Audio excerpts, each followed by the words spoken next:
मुंबई की चमचमाती दुनिया में एक ऐसा रिश्ता भी था जो शोहरत से नहीं, दिल से बना था।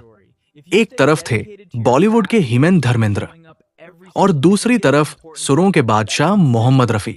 जब भी धर्मेंद्र पर्दे पर अपने जज्बात बिखेरते थे, तो पीछे से आती रफी साहब की आवाज उन भावनाओं में जान डाल देती थी।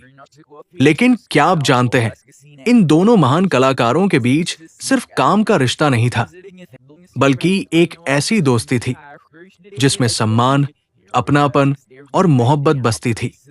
ये कहानी है उन यादगार लम्हों की, जब एक सुपरस्टार एक महान गायक के सामने खुद को छोटा महसूस करता था। जब रिकॉर्डिंग स्टूडियो में सिर्फ गाने नहीं, बल्कि जादू पैदा होता था। और जब दो महान आत्माओं ने मिलकर बॉलीवुड को ऐसी यादें दी जो आज भी लोगों के दिलों में जिंदा है। तो आइए चलते हैं पुराने बॉलीवुड के उस सुनहरे दौर में, जहां दोस्ती भी सच्ची थी और संगीत भी रूह से निकलता था। मुंबई की सुनहरी सुबह में अपनी पहली फिल्मों की सफलता के बाद भी धर्मेंद्र के मन में एक अजीब सी बेचैनी थी। वो बांद्रा की सड़कों पर टहलते हुए अक्सर गुनगुनाया करते थे। उनके लिए अभिनय केवल चेहरे के हाव-भाव नहीं थे, बल्कि वो चाहते थे कि पर्दे पर जब वो बोले, तो पीछे से आने वाली आवाज सीधे रूह को छू जाए। वो जानते थे कि उनके इस सपने को सिर्फ एक ही शख्स पूरा कर सकता था, और वो थे शहंशाह तरन्नुम मोहम्मद रफी। वो यादगार दिन आ ही गया जब धर्मेंद्र को पहली बार एक रिकॉर्डिंग स्टूडियो में मोहम्मद रफी से मिलने का मौका मिला। स्टूडियो की मध्यम रोशनी में जब धर्मेंद्र ने अंदर कदम रखा, तो उनकी धड़कनें तेज थी। सामने सफेद कमीज पहने, चेहरे पर एक नूरानी मुस्कान लिए रफी साहब बैठे थे। धर्मेंद्र ने आगे बढ़कर बड़े अदब से उन्हें सलाम किया। रफी साहब की सादगी देखकर धर्मेंद्र दंग रह गए। इतने बड़े कलाकार में रत्ती भर भी अहंकार नहीं था। रिकॉर्डिंग शुरू होने वाली थी। रफी साहब ने अपने कान पर हेडफोन लगाए और माइक के करीब आए। धर्मेंद्र एक कोने में चुपचाप बैठ गए, ये देखने के लिए कि कैसे वो जादू पैदा होता है। जैसे ही रफी साहब ने आलाप लिया, पूरे कमरे का वातावरण बदल गया। धर्मेंद्र को ऐसा लगा जैसे कोई फरिश्ता गा रहा हो। वो बिना पलक झपकाए रफी साहब को देखते रहे, मानो उनकी आवाज के हर उतार चढ़ाव को अपने अंदर समेट लेना चाहते हों। गाना खत्म होने के बाद रफी साहब माइक से हटे और सीधे धर्मेंद्र के पास आए। उन्होंने धर्मेंद्र के कंधे पर अपना हाथ रखा और बड़े प्यार से बोले, धर्मेंद्र मियां, आपकी आंखों में जो भोलापन और जोश है, मेरी आवाज बस उसी को लफ्ज देने की कोशिश कर रही है। धर्मेंद्र की आंखों में आंसू आ गए। उन्हें यकीन नहीं हो रहा था कि इतना बड़ा गायक उनसे इतने अपंत्व से बात कर रहा है। उस पल ने एक गहरी दोस्ती की नींव रख दी। समय बीतता गया और उनकी दोस्ती और भी प्रगाढ़ होती गई। एक शाम धर्मेंद्र ने रफी साहब को अपने घर दावत पर बुलाया। रफी साहब बिना किसी तामझाम के बिल्कुल एक पारिवारिक सदस्य की तरह वहां पहुंचे। उन्होंने धर्मेंद्र से कहा कि उन्हें चकाचौंध से ज्यादा अपनों का साथ पसंद है। दोनों जमीन पर बिछी कालीन पर बैठ गए और पुराने किस्से साझा करने लगे। वो शाम संगीत और यादों के नाम रही।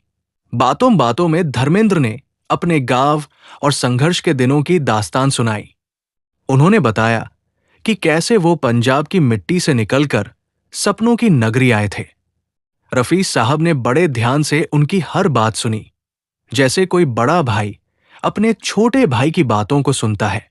रफी साहब ने भी अपने शुरुआती दिनों की तंगहाली और संगीत के प्रति अपनी इबादत का जिक्र किया। उस रात उन दोनों ने महसूस किया कि उनके संघर्ष और उनकी सफलता की जड़ें एक जैसी ही है। रफी साहब ने उस रात धर्मेंद्र को जीवन का एक बड़ा सबक दिया। उन्होंने कहा, कलाकार वो नहीं जो सिर्फ तालियां बटोरे, कलाकार वो है जो दूसरों के दुख में काम आए। रफी साहब की बातों में जो ठहराव और सच्चाई थी, उसने धर्मेंद्र के दिल पर गहरा असर किया। धर्मेंद्र ने महसूस किया कि रफी साहब न केवल एक महान गायक है, बल्कि एक महान इंसान भी है, जिनका दिल सोने का है। सालों बाद जब धर्मेंद्र एक सुपरस्टार बन चुके थे, तब भी वो अपनी हर फिल्म की रिकॉर्डिंग के वक्त रफी साहब का आशीर्वाद लेना नहीं भूलते थे। एक बार धर्मेंद्र किसी बात को लेकर थोड़े परेशान थे। उन्होंने रफी साहब को फोन किया। रफी साहब ने बिना कुछ पूछे बस फोन पर ही एक गुनगुनाहट छेड़ दी। उस आवाज में ऐसा सुकून था कि धर्मेंद्र की सारी चिंताएं हवा हो गई। वो आवाज उनके लिए एक मरहम की तरह थी। एक बड़े पुरस्कार समारोह के दौरान जब धर्मेंद्र को सम्मानित किया जा रहा था, उन्होंने मंच पर खड़े होकर कहा कि उनकी आधी कामयाबी मोहम्मद रफी की आवाज की देन है। रफी साहब वही दर्शकों के बीच बैठे थे।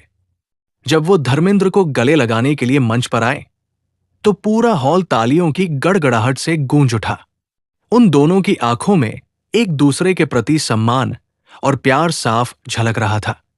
आज भी जब हम उन सदाबहार गानों को सुनते हैं, तो हमें सिर्फ संगीत ही नहीं सुनाई देता, बल्कि उस दोस्ती की मिसाल भी दिखती है।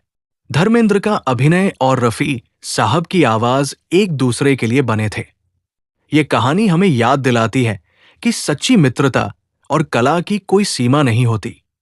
दो महान आत्माएं जिन्होंने अपनी कला और आपसी प्रेम से दुनिया को और भी खूबसूरत बना दिया। तो दोस्तों, यही थी उस अनमोल दोस्ती की कहानी जिसने सिर्फ बॉलीवुड को ही नहीं, बल्कि करोड़ों दिलों को भी छू लिया।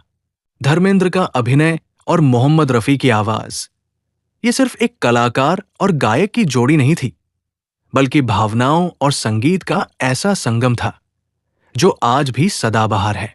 समय बदल गया, दौर बदल गए, लेकिन रफी साहब की आवाज और धर्मेंद्र की मासूम अदाकारी आज भी लोगों के दिलों में वैसे ही जिंदा है। ये कहानी हमें सिखाती है कि सच्ची महानता शोहरत में नहीं, बल्कि इंसानियत और रिश्तों में होती है। और शायद यही वजह है कि आज भी जब पुराने गाने बजते हैं, तो सिर्फ संगीत नहीं, एक दौर, एक एहसास और एक खूबसूरत दोस्ती याद आ जाती है। अगर आपको ये कहानी पसंद आई हो, तो वीडियो को लाइक जरूर करें। कमेंट करके बताइए कि आपका पसंदीदा रफी साहब का गाना कौन सा है। और ऐसे ही पुराने बॉलीवुड की अनसुनी और दिल छू लेने वाली कहानियों के लिए चैनल को सब्सक्राइब करना बिल्कुल मत भूलिए। मिलते हैं अगली कहानी में एक और सुनहरी याद के साथ।